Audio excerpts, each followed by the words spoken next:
Hello, ladies and gentlemen, crypto deep divers. Welcome back to Weekly Crypto. Today, I'm going to talk about EOS $1,000,000 bet. Right now, become $1,000,000 loser. Also, I will touch on Ethereum as well. And I will talk about the ugly truth about you won't hear from the Fed.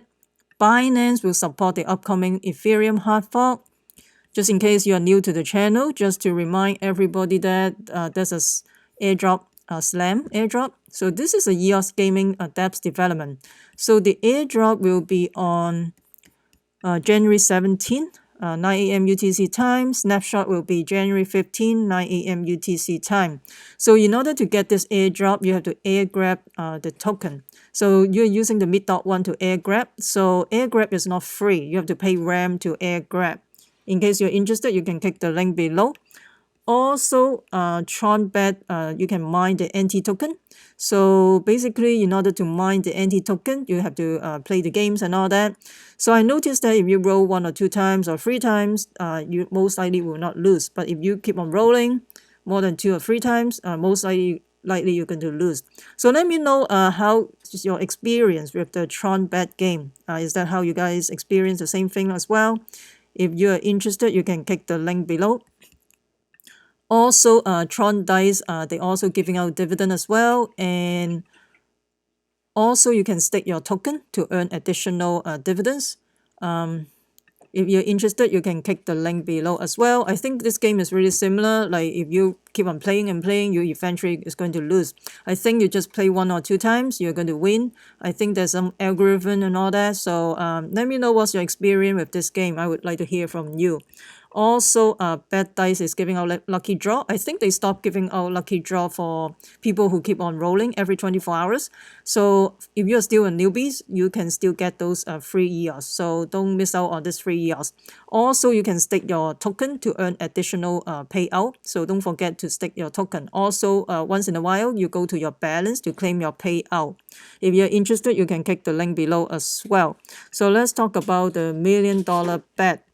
So if you still remember last year, Rob Fringe from Cybergrass, he made a $1,000,000 bet that EOS will be including those airdrops by the end of this year.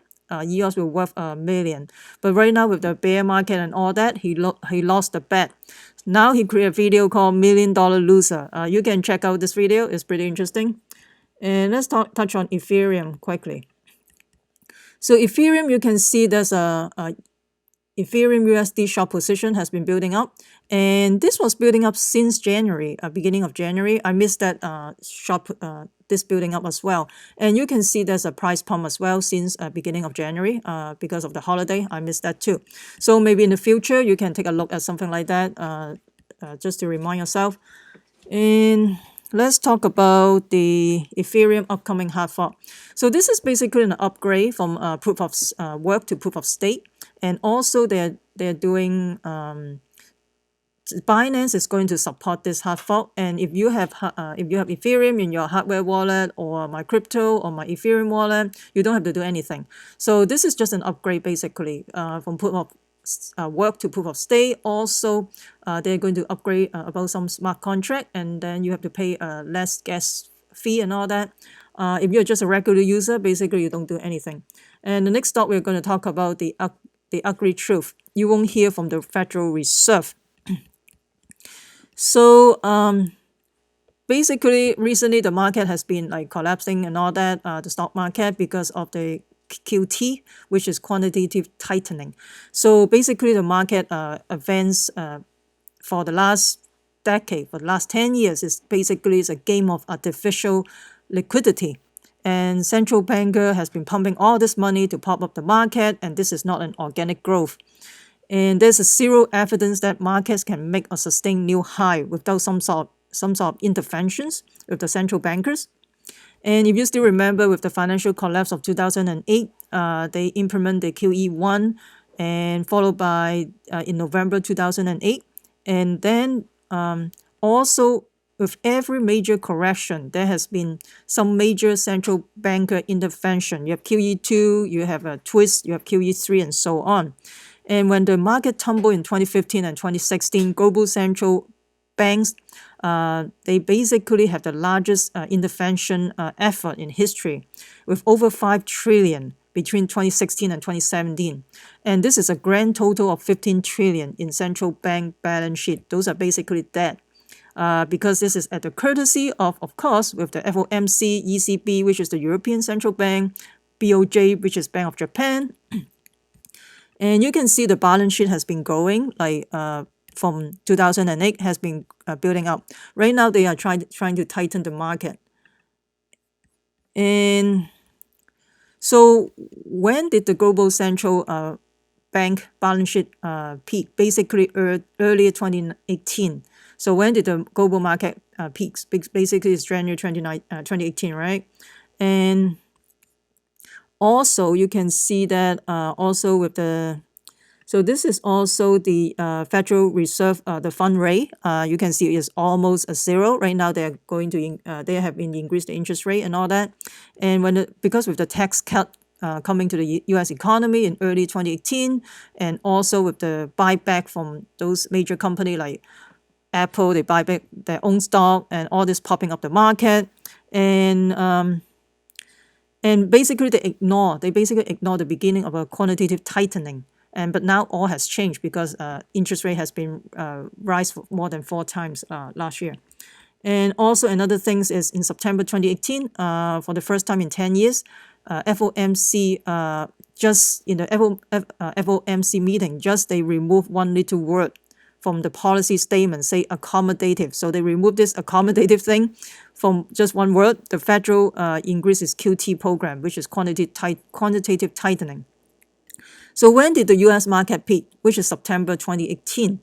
And of course, with the euphoria, tax cut, like the sugar high and all that was fading right now. And then the trade war and global slowdown, and the market could not handle anymore. So that's why we have the timing, which is perfect for the crash for the stock market. Yeah. And also, the global central bank did also some dirty work for the Fed between 2016 and 2017, adding more artificial liquidity. And then the ECB slowed their QE program and finally ended in late 2018. And because of this, you can see the German stock market has been tumbling as well. So this is all liquidity. And you can see they peaked in 2018 and then they tumbling. And also, so the Fed, they like to claim it is a managing policy based on the economy, not on the market. But the ugly truth is that the economy this day is very much tied to the market performance. So big drop in the market have an adverse impact on the economy. And this is fallacy to argue that one look at one, not the other. And with the rate high and everything, and then there's a massive correction. I mean, this is not surprising because you remove the easy money policy, and because this is a highly leveraged economy in the U.S. So with the rate high and everything, a quantitative tightening, of course, the stock market is going to have a hit, right? So as soon as the market drops, as soon as the market have a big correction, all the plans for the rate hike or balance sheet reductions come to a sudden halt. So. And another thing is China is also slowing down as well. And another thing is Powell, the current Fed chairman, saying that the Fed would not hesitate to tweak balance sheet reduction. But the thing is, they are just increased the interest rate and all that, and also with the uncertainty of the market and stuff like that. Because don't forget, they said they want to remove Powell from, want to fire him from because of the increased interest rate and all that, because of the uncertainty and all that, the market tumble. So basically, whenever there's a correction of the market, the central banker will come in, do the intervention to rescue the market and all that. They just for example, also China, they did an overnight intervention announcing a coming cut in its bank reserve ratio by 1%. And you can see, So this is things look tighter down the road. You can see that they are not, so there's no more easy money policy. There's no more. So they are going to like rewind the free money policy. So they're going to tightening, not expanding the balance sheet anymore. That is not good to the stock market basically. Another thing is they're saying that with this policy, it will enhance growth and increase GDP. But you can see the Federal Reserve Bank, they have increasing their balance sheet, and yet you can see the GDP hasn't grown that much, right? So it may not, I don't think it works, this easy money policy. And the opposite side is the debt has been piling up. You can see the household, the consumer debt has been skyrocketing, and along with the Federal Reserve debt as well, and student loan, and also here is the non-financial sector. All the debt has been increased. And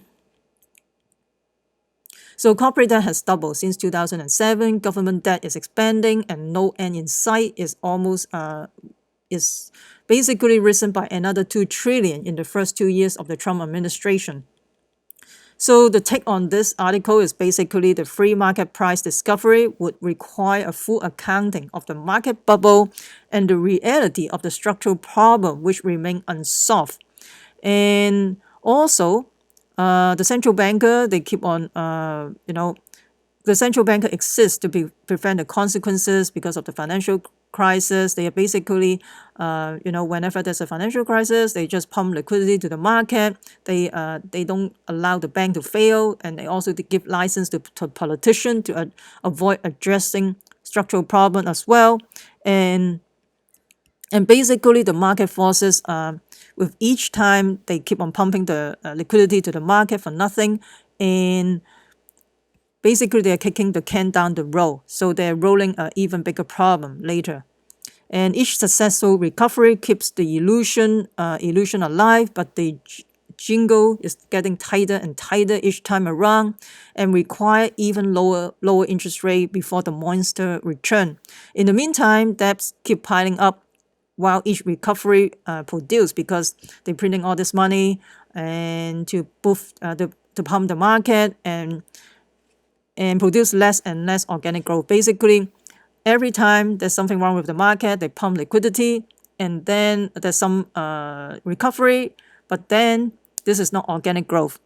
And this only create higher wealth inequality because of if you are not owning any asset, like if you don't own any stock, or if you don't own real estate or those things, you don't benefit from this last 10 years bull run basically. If you put your money in the bank, you basically lose out, right? So this is what the system produces at the end. You create a lot of debt, and this is not organic growth, and even create higher wealth inequality at the end. If you don't own any asset, real estate, stock market, and all that, if you put your money in the bank, you probably lose out for this 10 years bull run.